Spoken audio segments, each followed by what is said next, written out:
Welcome, brothers and sisters, to Mormon Movie Reviews, where LDS movie lovers belong. I'm your humble host, D-Vase, and today I'm joined here by my co-host, Jake. Jake, how's it going? It's going pretty good. How about yourself? It's going tremendous. Today is November 13th, 2023, and what are we going to review this time, Jake? So today we are doing a short film called What About Thad? It was released in 1968. It's about 20 minutes long. It's not rated, and it is a religious drama. This review works best if you've seen this film before, though that is not required on a spoiler alert. We will watch this movie in totality together while we make some insightful and occasionally irreverent commentary.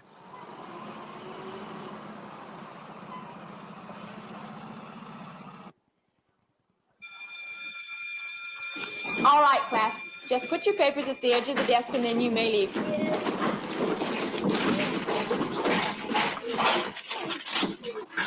Now slow down. Archie, come on.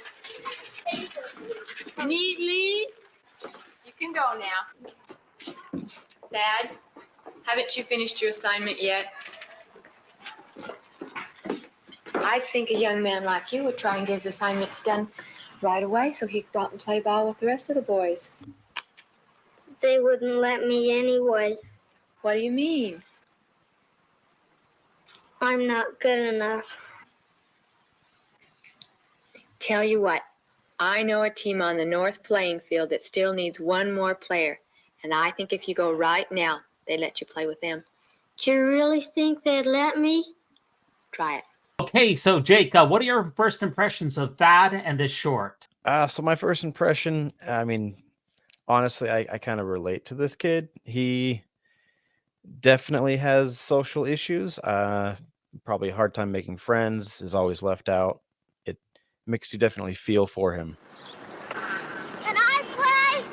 No, we already got full teams. You know, Jake, if Thad's teacher made a promise to him that he'd be able to play on the playground, it stands to reason that she might have wanted to go out there to make sure that he was picked up on a team. That seems like not the best idea. But anyway, Hey, do you have a synopsis for us, Jake, for this short? I certainly do. So yeah, this was officially produced by the Church of Jesus Christ of Latter-day Saints. It's a sad tale of this little boy, makes you feel like that he's never done enough and probably never will. But there actually is quite a twist at the end. Interesting. Yeah. But what? How about the background? Do you know anything about the background of the short? So yeah, so it was originally released on a 16mm film in 1968, produced by the BYU Motion Picture Studio for the Primary Association, but then it was later re-released on a VHS with 4 other short films in 1982. Wetzel Whitaker produced and wrote the story with Carol Lynn Pearson.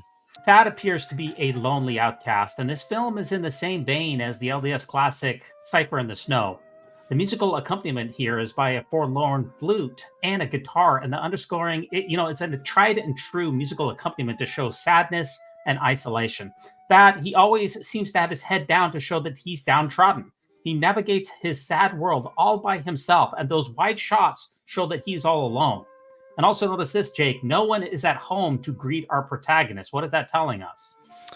Definitely he is kind of neglected at home as well. Yeah, he's just by himself. He can't be out on the baseball field. Nobody loves him. Even in class, he's by himself, only with the teacher. He has a very lonely existence. His only companion in this film is his dog. Mm-hmm. That's true. Yes, it seems to be the only living thing in the house that comes to greet him. Yeah, he is a careful boy, though. He does his homework at school. He likes sports, and as we're going to see, he even tidies up after himself at home. He loves his pet dog, which is his only companion. I mean, deep down, Thad is a good boy. Now, he knocks the pans off, and I kind of see that as a foreshadowing of his life kind of falling apart in the film. That's what I see. Right. I agree. Where have you been, Silky? Here, Silky. Come on, Silky. That's a nice boy. Will you miss me, huh? Have you missed me a lot at school? Okay, Silky. Come on. Here, Silky. Come on. Oh, nice.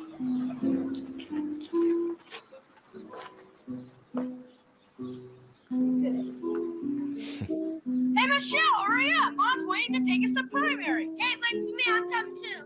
What about that? Oh, never mind him. He never comes anyway. Okay, Jake, that's the title of the film. What about that? That's where we're getting it from. And what is primary, by the way? She says he never comes anyway. Right. So primary is basically a class that a certain age group of children will go, and they just learn about the gospel and learn things like prayer and who is Jesus Christ and things like that.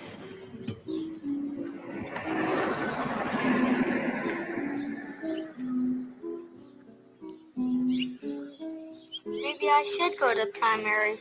It's kind of odd for a lot of church members to think about Thad, who just went to school, who now he just came home, but then he's going to be going to primary. Primary is typically on Sundays, so it doesn't make a lot of sense. But remember, the movie was shot prior to the consolidation of the 3-hour block, which took place in 1980.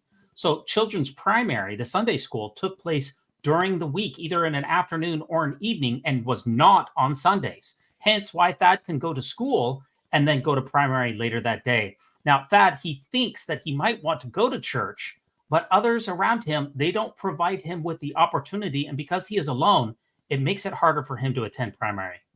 Right. Definitely hard for him to even want to go if clearly his, I guess you'd say, friends down the street pretty much brush him off. Like, well, he doesn't go anyway, so why should we invite him? Silky, stay, okay? Stay.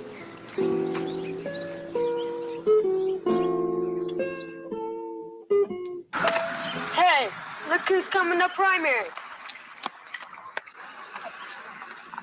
You want to play catch? Yeah. There, catch. So it looks like Thad managed to walk all the way to his local chapel, which is called a ward, without the help of his parents or anyone else. But the other primary kids, they don't want to include him in their games. In fact, they're already seeing some bullying. We're starting to see a pattern that people don't want to hang out with Thad. He runs up almost excited to be going, but as soon as he gets there, he's kind of put down and, oh, wow, look who's here, Oh, come on, let him play. Why should I? He can't catch. I can too, catch. Okay, here, catch. Hey, I told you couldn't catch. You big bully. He can't even catch and he's a big coward. That is a coward. Leave him That alone. is a coward. That is a coward. That is a coward. Hey, Nils, better look out. That's mad. That is a coward. Come on, guys, come I on. dare you. That is a coward.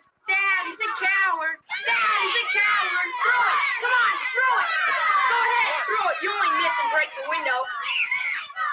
Don't try to break the window. I don't care. I hit you. I hit you.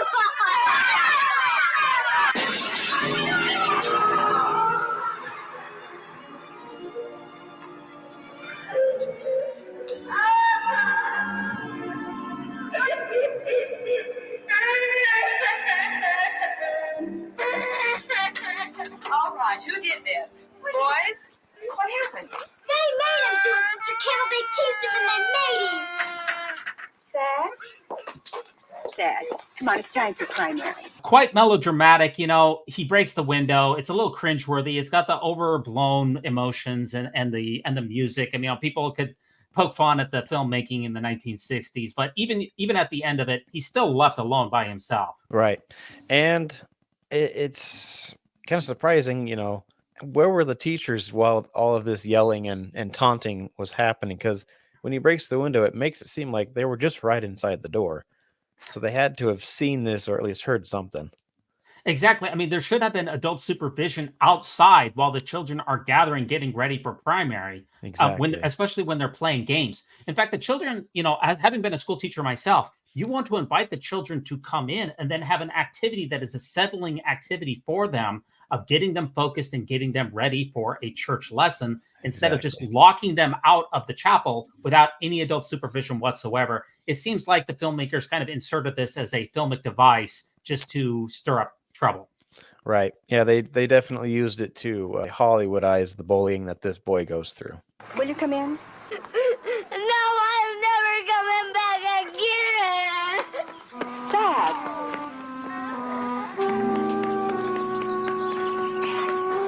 I think I better call somebody's mother. Well, I think I better do something about these rowdies. They know better than this. Come Come on, children, it's time for primary. Okay, so this scene right here, the current scene, it symbolizes that he's not only running away from primary, but he's running away from God. And the music here is very rebellious. We used to have forlorn flutes and guitars, and now we have an electric guitar and a drumming rhythm on the tom-toms. It's showing his rebellious state. Right. And I guess the most sad part of it is it happened right outside of his own church building. Right. Yeah. Now he's running around the world now. Now he's out in the quote unquote world. He's encountering dangerous situations all by himself. He's dodging traffic, navigating construction zones, as we're going to see. He's, wandering down dark alleys. And earlier he was alone on the railroad tracks. I mean, Thad has left the safety and security of the church to strike out all on his own. It's like Thad is in the midst of darkness that Lehi warned us about in the Book of Mormon. Remember that this short is mostly directed to Mormon adults, and the clear message so far in the film is that without the love and attention of faithful LDS leaders and parents, Thad will never make it to the Tree of Life. Right. I agree with that wholeheartedly. Yep.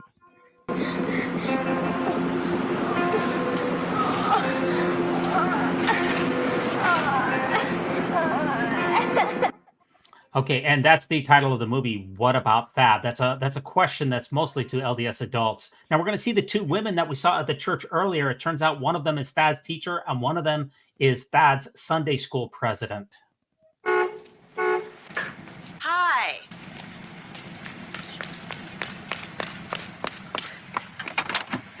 Before we go into Mesa, I have to stop by the county building and the nursery for a minute, okay? We can do it. You look so nice. Thank you, Norma. Oh, by the way, I talked to Thad's mother yesterday. I told her he was in my class in primary, and she was quite helpful. Really? Well, what did you learn? She's very concerned about him, but she has so many problems she doesn't know where to begin, especially with Thad. Well, does Thad make trouble at home or school? Oh, he doesn't make trouble, but the trouble's there, deep inside. He's becoming more withdrawn, and then occasionally he does something irrational, like breaking that window. Well, evidently there's a great deal we don't know about Thad and his background. Right. Did you know his parents were separated? Well, I knew they had problems. Thad took it hard. Feels like his father's rejected him. Oh. And his mother works evenings, so he seldom sees her. Thad's a sensitive child that needs the love and guidance he's not getting. From all I've been able to find out, he's pretty much alone. At home, at school, And at primary. And that one's our fault. Okay, Jake, what do you take away from this car scene with Thad's primary leaders? Well, I mean, they definitely, at least the teacher did her research. They know that he's having issues at home, that it's a broken home, and they know they have to do something, and they're at least taking responsibility for how he acts at church, I guess, and wanting to do more for this little boy. Well, it seems to me that the filmmakers are trying to help us make sense of Thad and his negative outbursts at church by shining a light on his home environment. Thad's parents are separated, and that's an explicit message here that broken homes, quote unquote broken homes, they lead to poor child outcomes and poor retention in the church.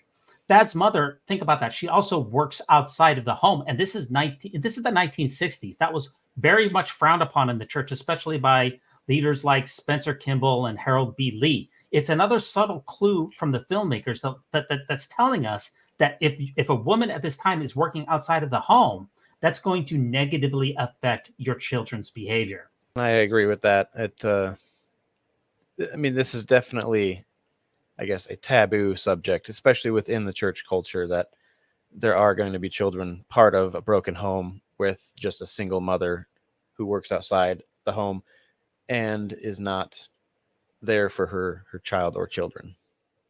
You know, I never really realized before what a responsibility we have helping parents guide these children in the right direction. And each child is so important. And so many things can go wrong. And often do. You read about it every day in the paper. Juvenile delinquency mounting and mounting. And it isn't always someone else's children either. Very often it's our own. Even more tragic things like the suicide last month. A boy in our own stake, and nobody even knew anything was wrong. But they should have known. Just like we should know about that. I know that, but what could we have done? Well, I remember my first days as primary president. I could... Hello, Robert. Hello, John. Oh, say, Joanne, did you make a note of announcing the room changes? Hello, Beverly. Yes, Nice I have to see you. them here, don't dear. worry. Hello, how are you, Mark? Hello, Beverly. Nice to see you, dear.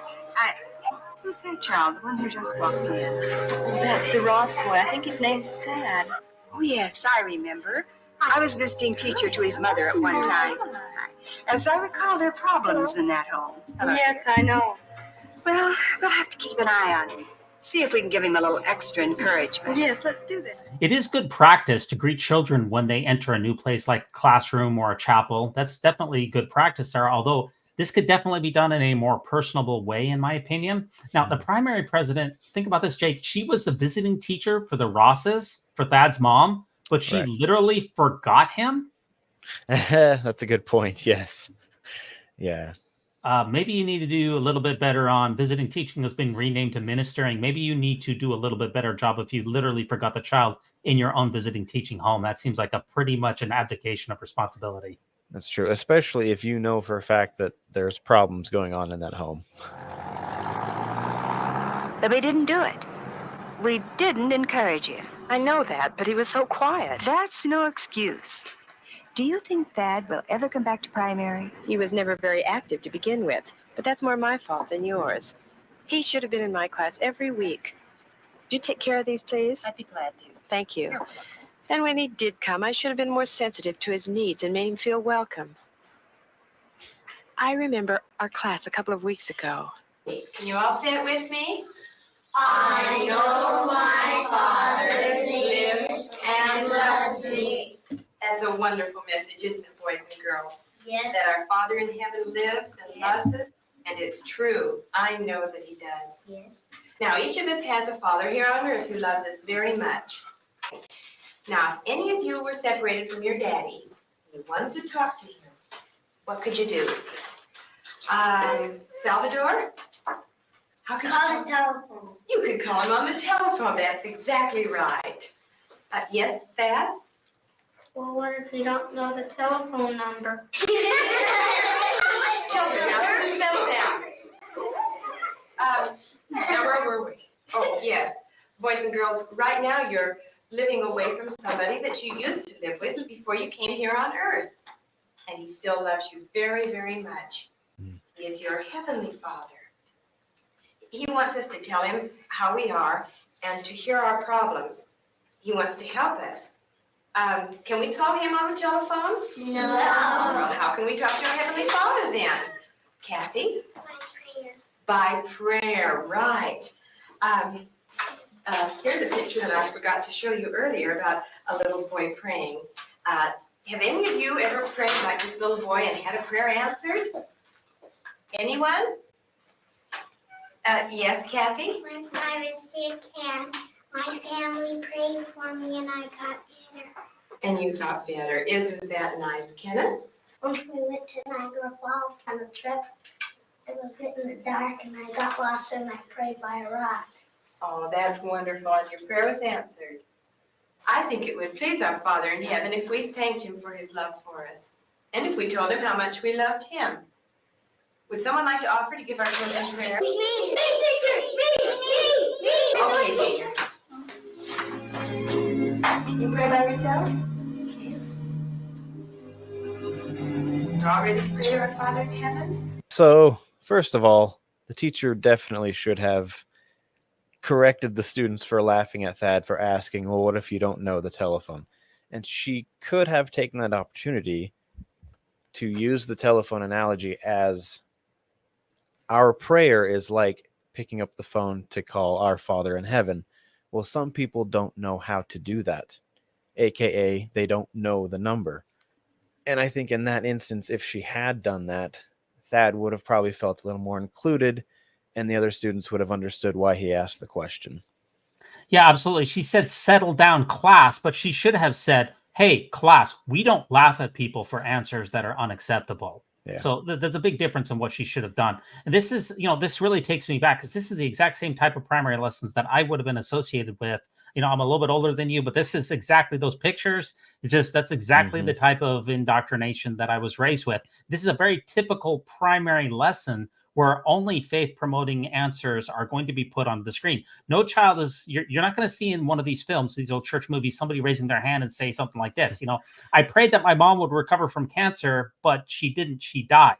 All of the prayers that are put onto the screen are answered prayers that shows that prayer works. And like you said about the telephone analogy, look, she knows that he's estranged from his father and that it might be difficult for him to be able to contact him. And yet she brings up a telephone analogy that could be a little bit insensitive. I'll push back just a little, Jake. I think that the telephone analogy in general is pretty poor, because when I pick up a telephone and talk to you, there's another person in the room that I could hand the phone to that could also talk to you to verify that this telephone call is actually taking place. I don't think the prayer, there's telephone records, there's electrons, there's transfer. We can measure it. We can scientifically prove that the telephone call is taking place. That's why I think that the telephone analogy with regards to prayer is a little bit different and is a poor analogy to begin with. You do make a good point. Yeah, that's true. Thad does have a father who lives, and I could have helped make this real in his life, but I didn't. It's not too late. Here's your receipt, ma'am. Thank you. You're welcome. Remember, it's our objective to graduate every child from primary in this new decade. They need it in order to obtain a good foundation in the gospel. Thad needs the primary. And so do the other children. They're our responsibility. We must make every moment in primary count. I know, but where do we start? With Thad Ross. Now, Thad's problem is partially a family problem. I'll bring it up at ward council meeting, but I know we should talk to the bishop about it first. Okay, so what's a ward council meeting for those who don't know, Jake? So a ward council meeting is where a select few members of a congregation, they meet either like once a month, once a week, I think it's up to them, where they can sit down and plan on how they can help the community of their little congregation, or as it's called, a ward in the LDS culture, specifically for members that they know are having a hard time through life. Yes, I interviewed Thad just before his baptism a couple of months ago. Seemed like a well-behaved, normal boy to me. A little quiet, though. Oh, he's not a troublemaker, Bishop. His problems are inside. As a bishop, we feel we're pretty well aware of what goes on in the ward. And then something like this happens, and you realize how little you do know. Even when I think I'm doing a pretty good job, there's always more to be done. That's true. For all of us. Perhaps if I'd been just a little more perceptive at Thad's interview, I would have recognized some of the problems. But what do we do now, Bishop? Well, the whole family needs help. The mother and father are separated, and they're pretty inactive in the church. We'll see what the organizations can do to reach them. We need to especially enlist the help of the home teachers. The bishop here is being played by Gordon Jump. He's most noted for portraying the station manager Arthur in WKRP in Cincinnati in 1978. And a fun fact, he also played the old Maytag guy. Yep, there he is. Now, he's probably the most notable LDS actor of all time. He appeared in Conquest of the Planet of the Apes, Pioneers in Petticoats, and cameos in a number of LDS comedies. And Jump played, most importantly, Jump played Peter in the 1969 Temple Endowment movie. So he's basically Mormon actor royalty. Pretty much. Yep, definitely. I also want to note here that it seems like these women do not have the final authority to solve this perceived problem on their own, because in the church, women generally don't have the final say in anything. Right. Yeah. And the church definitely relies on those who hold the priesthood. And this is a good example of that.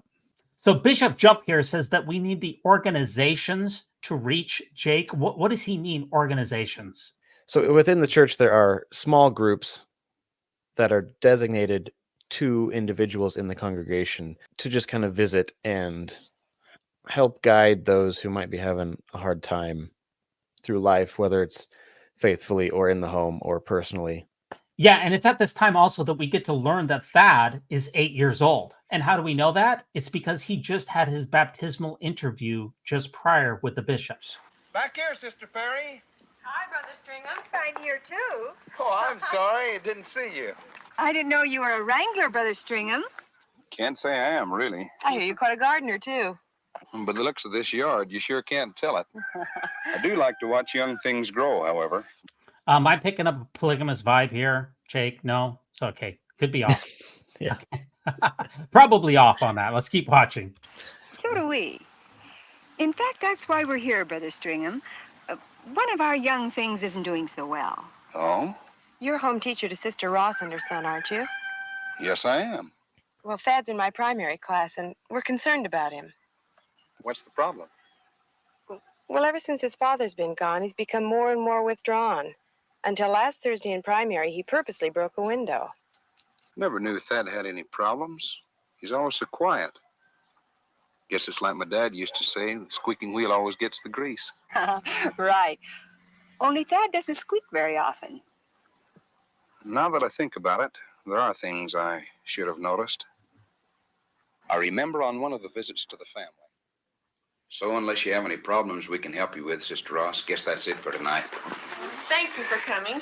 Say, we gotta get going. I got a hard day with those horses tomorrow. Okay. Do you own horses? Yeah, Thad, a few, for show and for fun. Gee, horses. Yeah, Thad. Good night, Sister Ross. Good night. Do you think I could, Good night. Dad. Yeah, sure, Thad. Sure. I'll see what I can work out. Good night, Sister Ross. Good night. But I didn't. Obviously, I should have followed through. Well, you still can. We all can. All right. I'll tell you what. Next week, when we visit the Rosses, why don't you come with us? Fine. Why don't we sit down and talk over what we ought to do?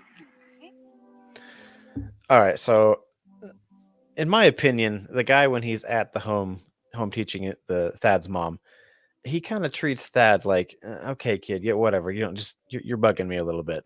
I want to go home and sleep.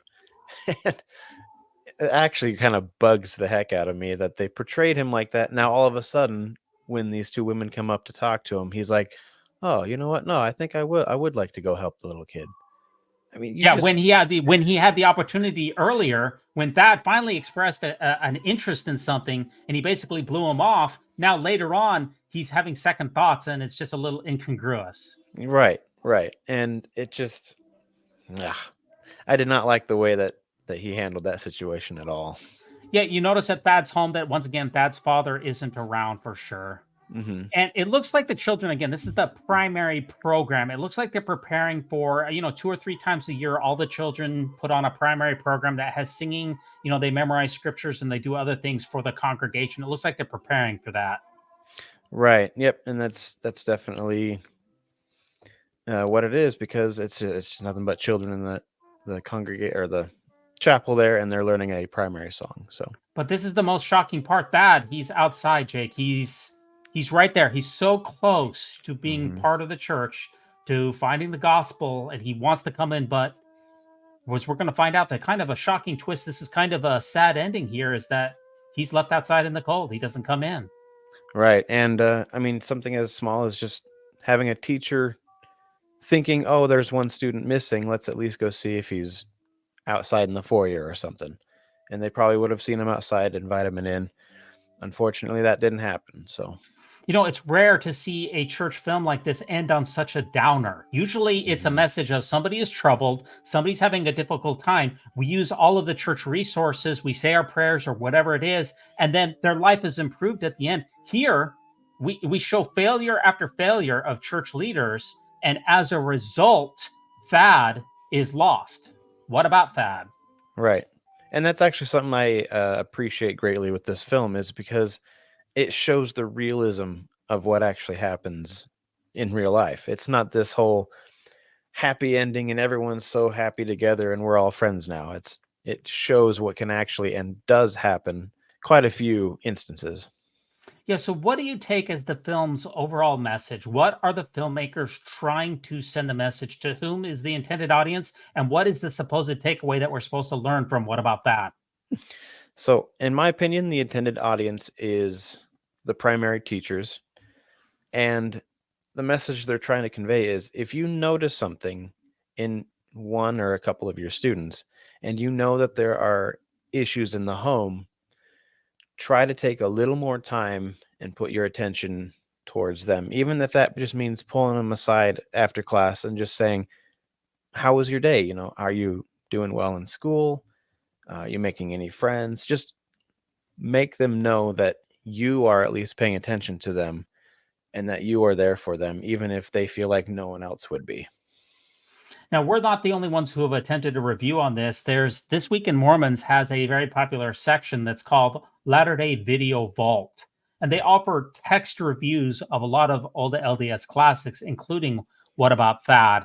And I just wanted to share one section that they wrote in their review here. And they said about What About that it's a bleak portrayal of failing to minister to one. The leaders could have listened, could have supported, could have helped, but they didn't. And we will never know what would happen if they had.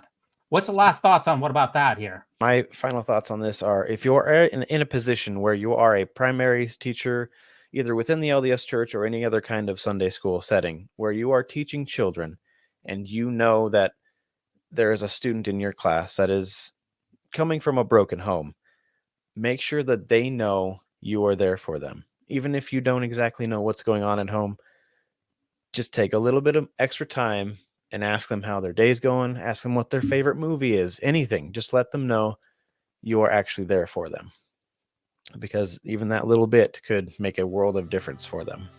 We release new episodes of the Mormon Movie Reviews every Sunday night at 9:30 p.m. Eastern Standard Time on the Mormon News Roundup channel. If you come on over to YouTube at that time, then you can interact with your humble host and our host. And Jakes, thanks so much for joining me to review this film. Of course, yeah, it was a pleasure. I enjoyed being here. Yeah, for those of you out there, please like, subscribe, leave a comment, and join us next time for another episode of the Mormon Movie Reviews, where LDS movie lovers belong. So long.